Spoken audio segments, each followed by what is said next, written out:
What slows you may be what saves you. Those words sound simple, almost gentle, but when I first felt them, they arrived like an insult. I had spent so much of my life treating slowness as the enemy. From school to work to the rhythms of raising a family, the message was relentless. Keep up, speed up, don't fall behind. If you stop, you'll be forgotten. If you hesitate, you'll be overtaken. Slowness became another word for failure, for laziness, for weakness. And yet life has a way of pressing slowness upon us whether we want it or not. A red light that will not change.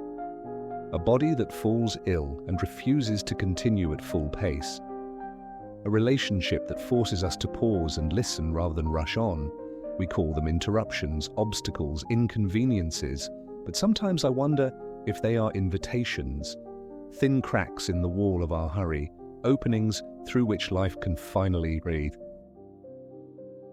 I remember once sitting in my car, stuck in traffic on a long highway at dusk. The brake lights stretched out in front of me like a chain of fire, pulsing red against the cooling sky. My jaw was clenched, my chest tight. The tick of the hazard light felt like a cruel metronome, reminding me of all I could not control. I cursed under my breath. I gripped the wheel as if holding it harder would make the cars vanish. But slowly, as the minutes stretched into half an hour, my anger began to thin.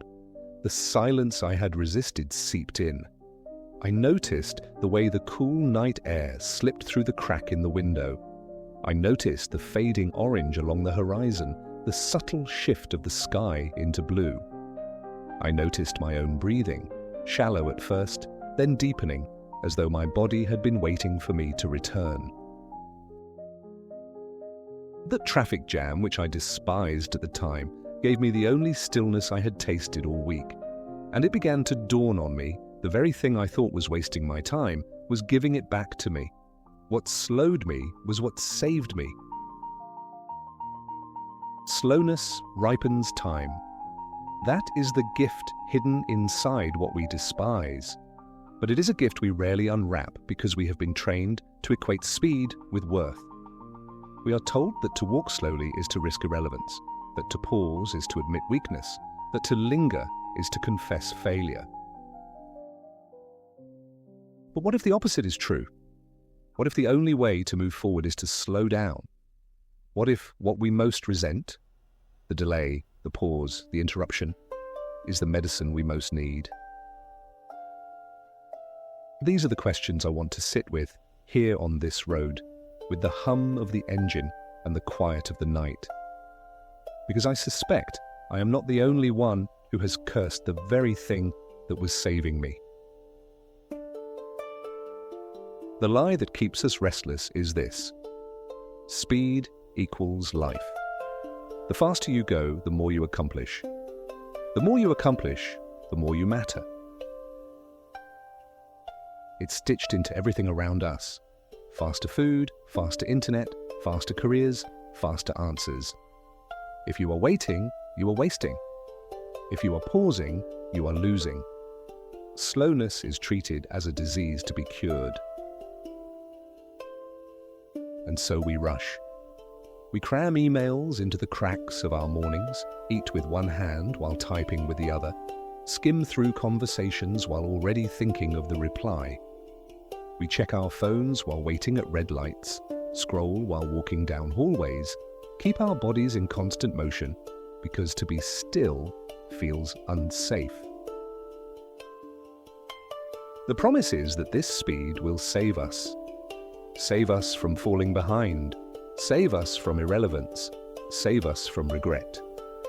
But the promise collapses as soon as you look closely. Hurry doesn't save us. It blinds us. It makes us miss meals we've already eaten, conversations we've already had, days we've already lived. I know the cost. I filled silence with noise so I wouldn't have to face the ache underneath. If there was a gap in the day, I opened a screen. If there was stillness, I drowned it in distraction. I mistook constant motion for safety when all it gave me was exhaustion. The lie about slowness is that it wastes time, but the deeper truth is that only slowness ripens it. The fruit on the tree doesn't ripen because it's forced. It ripens because it's given time. The river doesn't carve the valley through one violent rush, but by years of slow persistence. Even our bodies heal in slowness, not in hurry. It is rest that repairs us, not constant motion. I cursed the pauses that came to me, the stalled traffic, the cancelled plans, the health scare that forced me to stop. But those pauses saved me. They gave me silence when I didn't know I needed it. They gave me healing when I was close to collapse. They gave me perspective when all I could see was blur. What I called waste was really rescue. What I treated as delay was really medicine. And so my confession is this: I spent years resenting the very thing that could have taught me how to live. I treated slowness as a thief, when all along it was offering me the gift of time, ripened and alive. I didn't always believe in the gift of slowness. In fact, for much of my life I fought it. I resisted it like an enemy, cursed it as an obstacle, and then one day, my own body forced me to stop.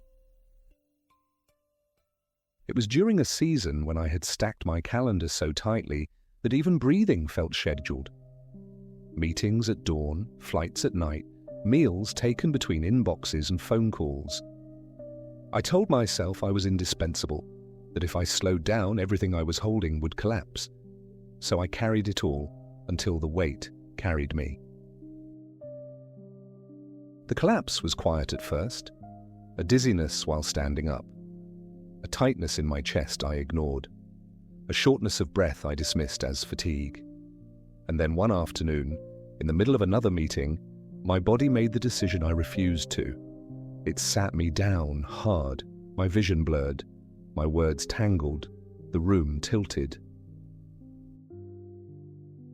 Doctors used gentle words, but I heard them as a verdict. Slow down, or you will not last. I went home to silence I hadn't tasted in years. I sat in my own lounge room, surrounded by books I hadn't opened, windows I hadn't looked through, furniture that had become little more than storage for my exhaustion. At first, the stillness was unbearable. The minutes crawled. The silence roared. My mind fidgeted like a trapped animal. But slowly, I use that word deliberately, slowly, something shifted. I began to hear the kettle whistle and not treat it as background noise but as an invitation. I began to notice the dust motes floating in a stream of afternoon light, each one suspended like a star in its own small universe. I began to taste my food again, the salt and sweetness and warmth I had long swallowed without noticing. Slowness began to teach me that time isn't an enemy. It isn't something to be conquered, scheduled, or defeated. It is something to be ripened, savoured, lived inside. I think of a river carving valleys, not in a rush, not with violence, but with patience. Day after day, year after year, water moves through rock, shaping landscapes stronger than storms ever could. Floods come with fury, but they leave wreckage. Rivers come with slowness, and they leave beauty. When I look back now, I see how slowness saved me, not just from illness, but from myself. It gave me back my life by insisting I could not outrun it. Slowness ripens time. Those words might sound poetic, but they carry the weight of survival, because speed, for all its promises, is often denial in disguise. We rush as though we could outpace mortality, as though each fast step could postpone the inevitable. We fill silence with noise so we won't hear the ticking clock inside us. We glorify efficiency because it hides our fear that time is fragile. But speed does not defeat fragility. It only blinds us to it. Every time I hurried, every time I treated stillness as waste, what I was really doing was pretending death wasn't coming. As long as I kept running, maybe it wouldn't catch me, but no one outruns it. Not you, not me. And the faster you run, the more you miss the only thing death can never take, the living moment itself. Slowness, in contrast, is not denial. It is acceptance. It is the quiet courage of saying, I cannot make time last longer, but I can live more deeply inside it. Slowness doesn't extend life, it deepens it. I used to think slowing down was weakness, laziness, a betrayal of everything I'd been taught about worth. But I see now that slowing down is a kind of rebellion. In a culture that worships speed, to pause is to resist. To wait is to reclaim what hurry tries to steal. To linger is to taste life instead of skimming across its surface. And so I find myself whispering truths I wish I had known earlier, not as abstract ideas, but as lived discoveries. The traffic jam that once felt like a curse became a sanctuary. The illness that once terrified me became a doorway. The silence I once fled now feels like air. What slows me has become what saves me. It is not speed that makes life full, but slowness. Speed devours the surface, but slowness lets roots sink deep. Speed tries to keep us numb, but slowness makes us notice. Speed distracts us from our mortality, but slowness invites us to live while we can. And so the turn is clear. The delays we resist may be the very rescues we need. The obstacles we curse may be the teachers we secretly long for. The slowness we fear may be the only road toward a life that is truly alive. There came a moment when I realized that slowness was not only tolerable, but necessary. It didn't arrive in triumph, it arrived in fatigue, in the deep weariness of a life lived too fast. Slowness ripens time. It doesn't waste it, it deepens it. To walk slower is to feel the ground beneath your feet. To eat slower is to taste the food that sustains you.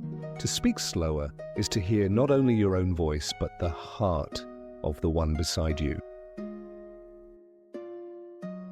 The world will still whisper its accusations. It will say you're lazy. It will say you're falling behind. It will say others are overtaking you while you linger. But ask yourself, behind what? Behind whom? If life is not a race, and I am certain it is not, then there is no behind. There is only here. There is only now. There is only the depth you dare to enter when you slow down enough to notice. I remember learning this in small ways, sitting in a doctor's office, waiting for results I could not speed up. Walking slowly through a park with my son, realizing he never felt the urge to rush the way I did, because children know what we forget, that to dawdle is to discover. Listening to my late partner's tea ritual, where each repeated gesture became a doorway into presence. These moments did not arrive by speeding through them. They revealed themselves only when I let them ripen in slowness. So here is my invitation to you, whispered from the passenger seat of my own life. Where is slowness already trying to save you? Where in your days have you cursed the delay, the pause, the waiting, only to sense that something sacred might be waiting inside it? Don't take this as advice. I am no master of stillness. I stumble back into hurry every day, but I can tell you this, every time I choose slowness, even for a breath, even for a single step, I discover a life I thought I had lost. And I began to believe that what slows you may be what saves you. Slowness is not the enemy. It is the medicine. It is the antidote to the blur that swallows our years. It is the rescue hidden inside what we curse. Slowness ripens time. It takes the same minutes that hurry devours and turns them into nourishment. It transforms waiting into wonder, delay into depth, silence into presence. I know what it feels like to resist it, to sit in traffic with rage boiling, to sit in a hospital bed wishing only to move again, to sit in silence and feel the ache of impatience. But I also know what comes when you stop fighting. The air cools, the world returns, breath deepens, the moment expands like a river, carving its slow valley. You realize that what you thought was wasted time was the only time you truly entered. So walk slower, breathe slower, let yourself be delayed, let yourself be interrupted. Don't rush past the ordinary, don't despise the pauses, don't demand that life always move faster. Walk slower and watch your life deepen. May you discover that the gift you feared was loss is actually salvation. May you find in every delay the rescue you didn't know you needed. May you carry slowness not as a burden, but as a blessing, a companion that teaches you how to live in the only time we ever have, this moment, right now. The world will keep urging you to hurry, but you can resist. You can choose the slower road.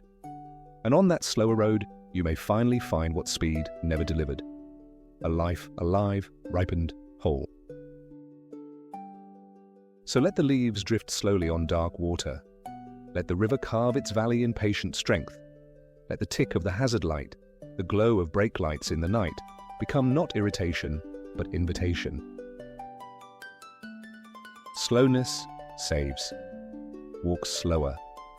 Watch your life deepen. And as you do, may you feel not behind, not late, not lost, but finally fully here.